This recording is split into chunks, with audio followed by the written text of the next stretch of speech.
আমি নবনীতা। আজকে আমি যে গল্পটা পড়ছি সেটার নাম স্বর্গ মর্ত। লেখিকা আশাপূর্ণা দেবী। স্বর্গরাজ্যে কারো কোনো আক্ষেপ নেই, মানুষের এই ধারণাটা ভুল। আছে বই কি, আক্ষেপ আছে, অভিযোগ আছে, ক্রন্দন আছে, সবই আছে। আক্ষেপ নারায়ণের লক্ষ্মীর আছে, মহাদেবের দুর্গার আছে, এমনকি ইন্দ্রের ইন্দ্রাণীরও আছে। স্ত্রী জাতি থাকলেই এগুলিও থাকবে। আক্ষেপ, অভিযোগ, ক্রন্দন এই তিন রমণীর লক্ষণ। স্বর্গেও এর ব্যতিক্রম নেই। অতএব শচীদেবী যখন ইন্দ্রের কাছে ঝঙ্কার দিয়ে বললেন, স্বর্গ সাম্রাজ্যের সম্রাজ্ঞী বলে তো অনেক নাম ডাক, অথচ ইন্দ্র খুব বেশি অবাক হলেন না। ইন্দ্র শুধু গোঁফে তা দিয়ে বললেন, ছি ছি শচী, মর্তভূমি কি একটা দ্রষ্টব্য স্থান? মর্তটা যে নরকাসুরের মাসির বাড়ি, সেটা ভুলে গেলে নাকি? শচী অবশ্য এতে দমলেন না, তীব্র প্রতিবাদে বললেন, আর এই যে দেবী ভগবতী বছর বছর যাচ্ছেন, তার বেলা? ইন্দ্র প্রমাদ গণলেন। ফট করে একখানি কড়া যুক্তি উপস্থাপিত করে বসেছেন শচী। তবু তিনি তাচ্ছিল্যের ভাব দেখালেন। ভগবতী যান সেটা আলাদা কথা, ভগবতীর ওটা পিত্রালয়, আর নারী জাতির কাছে পিত্রালয় যে সর্বাপেক্ষা মনোরম এ আর কে না জানে। তুমিও না জানো তা নয়, কিন্তু মর্তলোকে তোমার কে আছে? কেউ না। তবে শচী গম্ভীরভাবে বললেন, লোকে দেশ ভ্রমণেও যায়, কিন্তু তার জন্যে ওই হতচ্ছাড়া মর্তলোক কেন? ব্রহ্মলোক রয়েছে, গোলোক রয়েছে, সোমলোক, ওসব বুঝি এখনও দেখতে বাকি আছে? শচী ঝঙ্কার দেন, দেখে দেখে তো চোখ পচে গেছে। যেখানে যখন যা ফাংশন হয় সেখানেই তো তোমার আর আমার নেমন্তন্ন। তাহলেই বোঝো। ইন্দ্র যুক্তির জাল ফেলেন, তোমার এই এতখানি মান সম্মান, আর তুমি কি না বিনা নিমন্ত্রণে? তা হোক, শচীদেবী সেই জেদের সুরে কথা বলেন, যে জেদ অমোঘের ইশারাবাহী। আমি মা ভগবতীর কন্যা তুল্য, সেইরূপ স্নেহও তিনি করেন আমায়, আমি ওর সঙ্গেই যাব। উনি তো 3 দিন ধরে চর্বচস্য খাবেন, তোমার কি হবে? হরিমটর? তোমার জন্যে তো কেউ নৈবেদ্য সাজাবে না? শচীদেবী অমায়িক হাসে বললেন, তা আমি কি ওর সঙ্গে পুজো প্যান্ডেলে বসে থাকবো? মর্তভূমিটা দেখব না ঘুরে ঘুরে? সেটা দেখবে আর কি করে? দেবী তো কেবলমাত্র বাংলাদেশেই। ভুল ধারণা তোমার এটা মহারাজ। আমি লক্ষ্মী সরস্বতীর কাছে সব শুনেছি। বাংলাটাই প্রধান হলেও আজকাল পৃথিবীর সর্বত্রই দেবীর আবাহন হয়। মানুষ ক্রমশই ধার্মিক হয়ে উঠছে, সন্দেহ নেই। তবে হ্যাঁ, বাংলাদেশেই বেশি, প্রধানত কলকাতায়।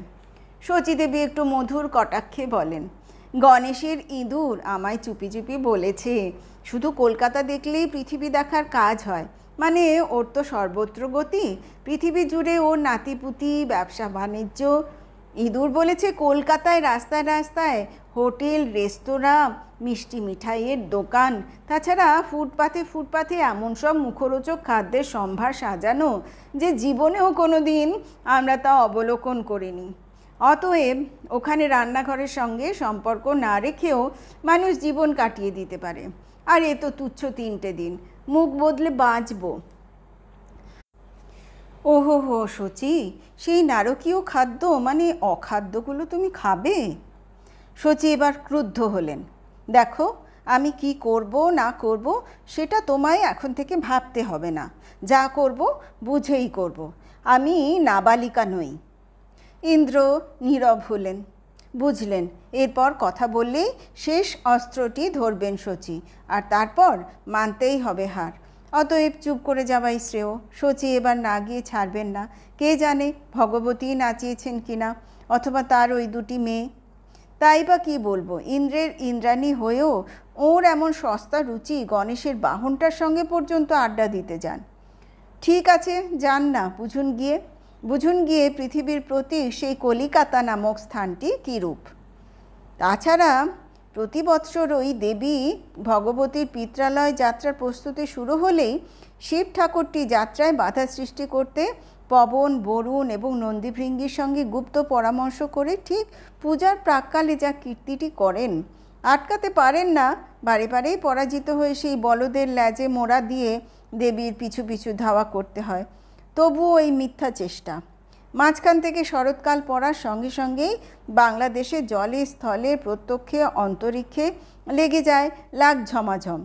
ঠিক আছে, বুঝুন গিয়ে, তবে একবার ঘুরে আসাও মন্দ নয়। মর্তের মোহটি বাপ বাপ করে ছেড়ে যাবে। ইন্দ্র অতএব দরাজ গলায় বললেন, বেশ, যাবে যাও। সবচেয়ে দামি শাড়ি গহনাগুলি পরে সেজেগুজে যাও, যাতে না ওই 3 দেবীর কাছে নিষ্প্রভ হয়ে যাও। ওনারা নিজ নিজ গুণ মহিমাতেই ভাস্বর, তোমার তো শুধু শাড়ি গহনার জোরেই। শচী ভারী মুখে নন্দন হীরকের কণ্ঠহারটি আঁচল দিয়ে পালিশ করতে করতে বলেন, থাক, সেটা তোমায় মনে না করিয়ে দিলেও হবে। লাটের লেডিদের যদি সমাজের চূড়োয় স্থান হয়, আমারও হবে। পদস্থ ব্যক্তির স্ত্রী হওয়াই কি একটা মহিমা নয়? অতঃপর দেবী ভগবতীর পরিবারের সঙ্গে শচীদেবীও মর্তলোকে যাত্রা করলেন। লক্ষ্মী সরস্বতীর মুখ পূর্ব অভিজ্ঞতায় মসৃণ, শচীদেবীর মুখে ঔৎসুক্যের প্রবল উত্তেজনা। ওদিকে ইন্দ্র উদ্বেগ উৎকণ্ঠায় কম্পমান, ঘড়ি ধরে হিসেব কষছেন পৌঁছল কিনা। অবতরণ স্থানটি কীরূপ কে জানে, বন্যায় তো চারিদিক ডুবুডুবু। একটু ঢুলুনি এসেছিল, হঠাৎ আকাশ প্রকম্পিত করে হাজারে হাজারে লাউড স্পিকার একসঙ্গে ঝংকার দিয়ে উঠল। ঢাক ঢোলের বাদ্য কোথায় তলিয়ে গেল। হিন্দি বাংলা মিশ্রিত সেই সঙ্গীত ধ্বনি আকাশে উঠে ধাক্কা দিয়ে ইন্দ্রকে জানিয়ে দিল পূজা শুরু হয়ে গেছে, তার মানে ওরা নিরাপদে পৌঁছে গেছেন। ক্রমশই সেই সুরলহরী উত্তাল উদ্দাম উন্মাদ হয়ে উঠে যখন সুরলোকের চাঁদোয়া ভেদ করে ব্রহ্মলোক পর্যন্ত উঠল, তখন ইন্দ্র রীতিমতো নিশ্চিন্ত হয়ে পড়লেন। প্রতি বৎসরই এটি হয়, আর শচী স্বর্গ থেকেই ওই শব্দে নিদারুণ মাথা ধরার কবলে পড়ে শয্যাগত হয়ে পড়েন। এবারে তাহলে কি অবস্থা তার? ইন্দ্র এখন কি করেন, কি করে শচীদেবীর খোঁজ নেন, ট্রাঙ্কর যে করবেন সেটা কোথায়? হঠাৎ মেঘ না চাইতেই জল, ঝনঝনিয়ে বেজে উঠল টেলিফোনটা। তারপর শোনা গেল সেই মধুর মোহন কণ্ঠধ্বনি, হ্যালো, কে? দেবরাজ? ও প্রভু, কেমন আছেন? ইন্দ্র উচ্চ চিৎকারে কাতর জিজ্ঞাসা করলেন, হ্যালো, কে? শচী, তুমি ভালো আছো তো? শচীদেবীর মধুর সুরেলা হাসি টেলিফোনের এপারে রিনরিনিয়ে উঠল। ওহ প্রভু, অপূর্ব অপূর্ব, কি ভালো যে আছি ধারণাই করতে পারবে না তুমি। ভেবে আফসোস হচ্ছে এতদিন কেন আসিনি। কিন্তু শচী, ওই দারুণ মাইক সঙ্গীতে তোমার মাথা ধরেনি? মোটেই না। হি হি হি, একই গান অজস্রবার শুনতে শুনতে বহু গান নিজে থেকেই মুখস্থ হয়ে গেল। গিয়ে তোমায় শোনাবো। সখী, ও ঘাটেতে জল আনিতে যাব না যাব না। আহা, কি অভূতপূর্ব সুর! তোমাদের স্বর্গীয় সুর শুনতে শুনতে মন যেন বর্ষাকালের দেশলাইয়ের মতো স্যাঁতস্যাঁতে হয়ে গিয়েছিল। প্রভু, তুমি যে কি মিস করলে! কিন্তু ওখানে তো শুনছি দারুণ অভাব টভাব। অভাব? কিসের অভাব? সব কিছুরই, মানে অন্ন, বস্ত্র, শিক্ষা, ঔষধ, যানবাহন, শৃঙ্খলা, নেতা, সব কিছুই নাকি? বাজে কথা, বিরুদ্ধ পক্ষের অপপ্রচার। শচী আবার হেসে ওঠেন, সব আছে, গাদা গাদা আছে। তথাকথিত শিক্ষা না থাক, নতুন শিক্ষার প্রচারে দেশের ছেলে মেয়ে। কি বললে? তথাকথিত কথাটার মানে? শচী কণ্ঠে একটু লজ্জিত হাসি ধ্বনিত হলো। মানেটা আমিও এখনও খুব ঠিক জানি না, সবাই বলে তাই বলছি। এখানে অনেক এরকম শব্দ চালু আছে, মানেটানি সবাই জানে বলে মনে হয় না। হ্যাঁ, আচ্ছা, তুমি কেমন আছো বললে না? আমার কথা থাক, কলকাতার হালচালটা কি দেখছো বলো। কলকাতার হালচাল? শচী লহরে লহরে হেসে উঠলেন, আর তার মাঝখানেই একটা বুনো গলা হাঁক পারল, টাইম ওভার। ইন্দ্র সধমকে বললেন, এক্সট্রা চার্জ, কন্টিনিউইটি প্লিজ। ও হ্যাঁ, কি বলো? বলছি কলকাতায় বুঝলে, হি হি, হাল এবং চালের মধ্যে আকাশ পাতাল তফাৎ। গিয়ে সব বলবো। কিন্তু প্রভু, রাগ করো না, এই 2 দিন যে কি অপূর্ব মাদকতাময় আনন্দে কাটিয়েছি। এই সেরেছে। ইন্দ্র চিন্তিত হন, ওখানে আবার কি মাদক খেতে গেলে? দিশি টিসি? আরে ছি ছি প্রভু, না না, এই অপূর্ব নগরীর জলে বাতাসেই মধুর মাদকতা। আমি বলবো, এখানে যা আনন্দ, এখানে যা বৈচিত্র্য, এখানে যা থ্রিল, তোমার স্বর্গে তার 1% নেই। তোমার স্বর্গে মৃত্যু নেই সত্যি, কিন্তু জীবনও নেই। কলকাতা যাকে বলে লাইফ আছে, কলকাতায় তা আছে, প্রচুর পরিমাণে আছে। সেই লাইফে কলকাতা টকবক টকবক করছে। বন্যা, বোমা, মরক, মস্তান কেউ একে কাবু করতে পারে না, পারছে না, পারবেও না। এই সচি, তুমি যে এই দুদিনেই অনেক নতুন নতুন কথা শিখে ফেলেছো দেখছি। মস্তান আবার কি? মস্তান আবার হাসির জলতরঙ্গ। প্রভু, সে একটা জাতি, আশ্চর্য নতুন জাতি, এই যুগের সৃষ্টি। এক কথায় বোঝানো যাবে না। তাছাড়া আমি নিজেই এখনও ভালো করে বুঝিনি, বলতে কি ওরাও বোঝে না ওরা কি বলে। গিয়ে সব বলবো, কিন্তু এদিকে আবার টাইম ওভার হয়ে যাচ্ছে না তো? চুলোয় যাক, এক্সট্রা চার্জ দেব। তুমি বলো, সে আবার কোন জাত? সচি গলা নামিয়ে বলেন, এখন বলা যাবে না, তারাই ঘুরছেন আশেপাশে। বেফাঁস কিছু বলে ফেললেই। কলকাতার লাইফের কথা হচ্ছিল, সেটাই বলি। কলকাতা হচ্ছে রক্তবীজের জাতি, বুঝলে তো? কলকাতা সারাদিন রোদে ঝলসে গলা ফাটিয়ে স্লোগান দিয়ে সেই সন্ধ্যাতেই ধূপ জেলে ফুল সাজিয়ে ফাংশন করতে পারে। কলকাতা গায়ে বোমা পড়লে সে আগুন ঝেড়ে ফেলে সিনেমায় লাইন দিতে ছুটতে পারে। কলকাতা মাথায় বজ্র, বিছানার নিচে কালসর্প এবং পায়ের তলায় নরকের পাঁক নিয়ে উচ্চাঙ্গের সাহিত্য সৃষ্টি করতে পারে। বুকে ছুরি খেয়ে ওই ছুরি পোঁতাটা নিয়েই কবিতা লিখতে পারে। কলকাতা একাদিক্রমে 18 ঘন্টা বেতার প্রোগ্রাম শুনতে পারে, আর একটা কফির কাপ হাতে পেলে তোমার গিয়ে সৌরজগৎ সমেত বিশ্ব ব্রহ্মাণ্ড স্রেফ নস্যাৎ করতে পারে। ইন্দ্র বললেন, সচি, বড্ড বেশি হয়ে যাচ্ছে না? ওরা কি তোমায় হঠাৎ পাবলিসিটি ডিপার্টমেন্টে কোনো পোস্ট দিয়ে দিয়েছে নাকি? সচি বললেন, দেবরাজ, কি আর বলবো, অন্ধকে কি জগৎ সৌন্দর্য বোঝানো যায়? অবোধকে জ্ঞান বিজ্ঞানের রহস্য, নাকি শিশুকে রমণী প্রেম মাদকতা বোঝানো সম্ভব? তুমি কিছুতেই এলে না। যদি আসতে তো বুঝতে। বেশি তো দূরের কথা, যৎ সামান্যও বলে উঠতে পারিনি। স্বয়ং পঞ্চাননও পঞ্চ আননে বলে পেরে উঠবেন না। কলকাতার মুহূর্তে মুহূর্তে নব নব রূপ, নব নব মত, নব নব দৃষ্টিভঙ্গি। কলকাতা আজ যার শতবার্ষিকী করছে, কাল তার মুখে কালি মাখাতে পারে। আজ যাকে মাথায় তুলে নাচছে, কাল তার মাথায় চড়ে নাচতে পারে। বুঝতে পারছো কি কীরকম টকবগে প্রাণ প্রাচুর্য? ইন্দ্র সকাতরে বললেন, তোমার এসব ভালো লাগছে সচি? ভালো লাগবে না বলো কি? কি মার্ভেলাস বলো তো! মিনিটে মিনিটে এক এক রকম চেহারা। এই তো এখানে পা দিয়েই শুনলাম দেশে নাকি অরাজকতা, রক্ষকই নাকি ভক্ষকের ভূমিকা নিয়েছে, মেয়েদের নিরাপত্তা বলে কিছু নেই, হেন তেন আরও কত কি। আর এই দেখো, দেখবে কি ছাই, আজ পর্যন্ত তো স্বর্গে একটা টেলিভিশন পর্যন্ত বসাতে পারলে না। দেখতে পেলে দেখতে, রাস্তায় শুধু নারীকুলেরই অবাধ পরিক্রমা, চোখের সামনে শুধু লাল, কালো, হলদে, সবুজ, নীল, গোলাপি, মেরুন, ম্যাজেন্টা, লালেতে, সবুজে, হলদে, কালোয়, নীলে, গোলাপিতে। সচি, থামো থামো, মাথা গুলিয়ে যাচ্ছে। ওগুলো কি? কি আশ্চর্য, বুঝতে পারছো না? মেয়ে গো মেয়ে, ওসব হচ্ছে শাড়ি, সালোয়ার কামিজ, ব্লাউজের রং। এখানে যে কত রং সে তোমায় বলে বোঝাতে পারবো না। মার্কেটিংয়ে গিয়ে বুঝলে প্রভু, সে যে কি অবর্ণনীয় অবস্থা, দিশেহারা হয়ে গিয়েছিলাম। যেদিকে তাকাই ইচ্ছে হয় সব কিনি। গণেশের বাহন বলল,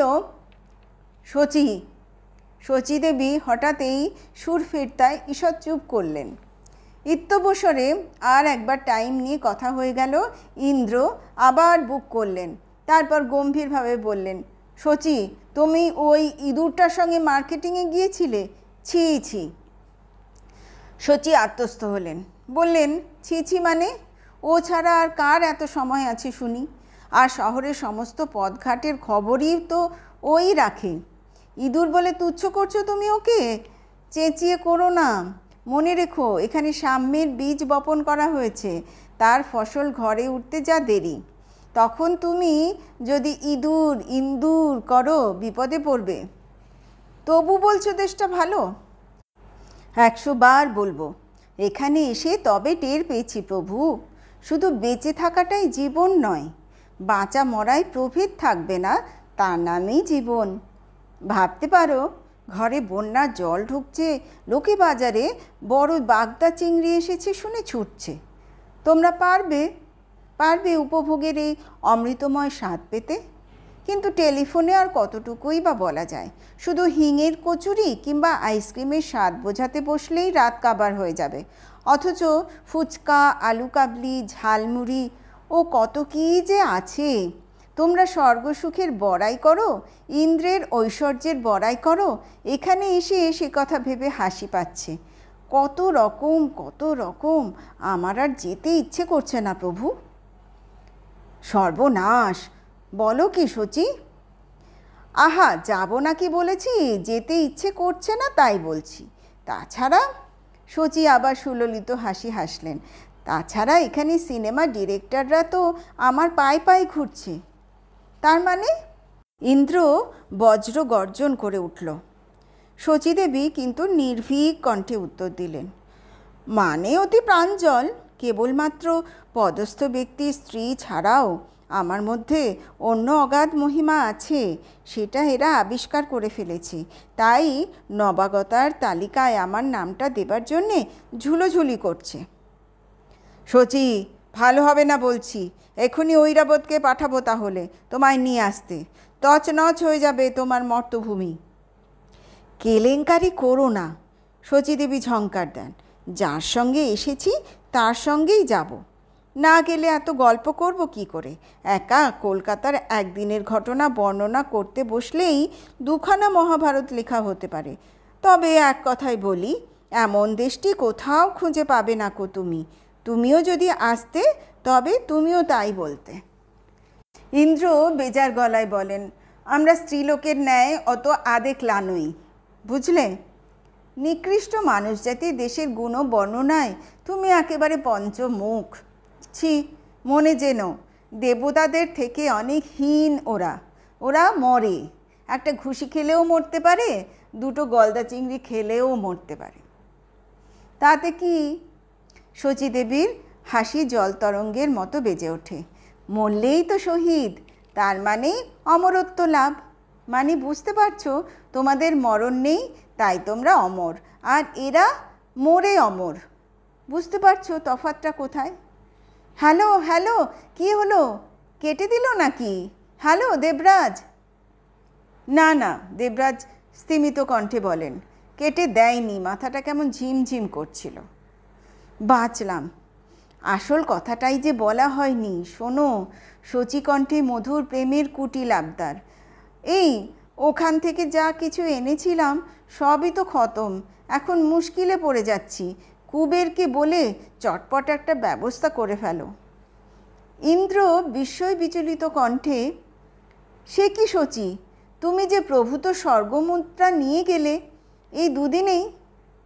স্বর্গমুদ্রা বলেই তো শচীদেবী ঝঙ্কার দিয়ে ওঠেন। সেই ফরেন এক্সচেঞ্জের ঝামেলার কত ঝকমারি ভোগ করতে হয়েছে জানো?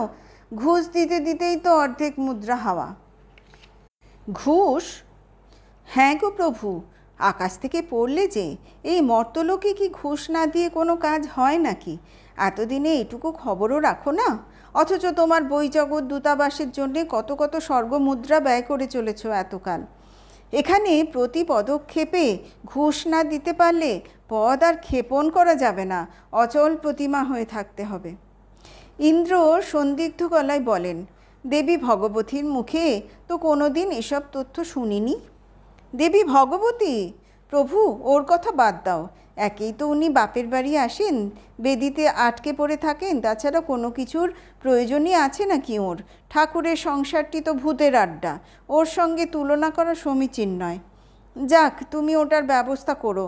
আর শোনো, তুমি বিমান স্টেশনে ঐরাবতকে একবার পাঠিও। ঐরাবতকে? ইন্দ্র অবাক গলায় বলেন, কেন? বাহ, এখান থেকে যেসব কেনাকাটা করেছি সেসব কি রথে করে নিয়ে যাওয়া যাবে? একা ঐরাবতী পারবে কি না তাই ভাবছি। শচী, ইন্দ্র প্রায় কেঁদে ফেলেন। এত কি কিনলে তুমি? তোমার কিসের অভাব? শচী অমায়িক কণ্ঠে বলেন, দেবরাজ, স্বর্গে যার অভাব শুধু তাই কিনেছি, শারদীয় সাহিত্য আর শাড়ি। শারদীয় সাহিত্য? সেটা কি শচী? নিয়ে গেলে বুঝবে প্রভু, অপূর্ব বস্তু। তবে ভাবছি একা ঐরাবতী কি পেরে উঠবে? তুমি বরং তোমার ঘোড়াটাকেও। হঠাৎ ভিতরে করাত করাত শব্দ হতে থাকে। তারপর ক্রস কানেকশনে দুই শেয়ার মার্কেটের দালালের আলাপ আলোচনা শুরু হয়ে যায়। শচী বার কয়েক হ্যালো হ্যালো করে ছেড়ে দেন এবং ভাবেন শেষ পর্যন্ত বোধহয় শুনতে পেয়েছেন প্রভু। তবে প্রণামটা জানানো হলো না। এই যা, যাগ্গে মরুগ্গে, কি আর করা।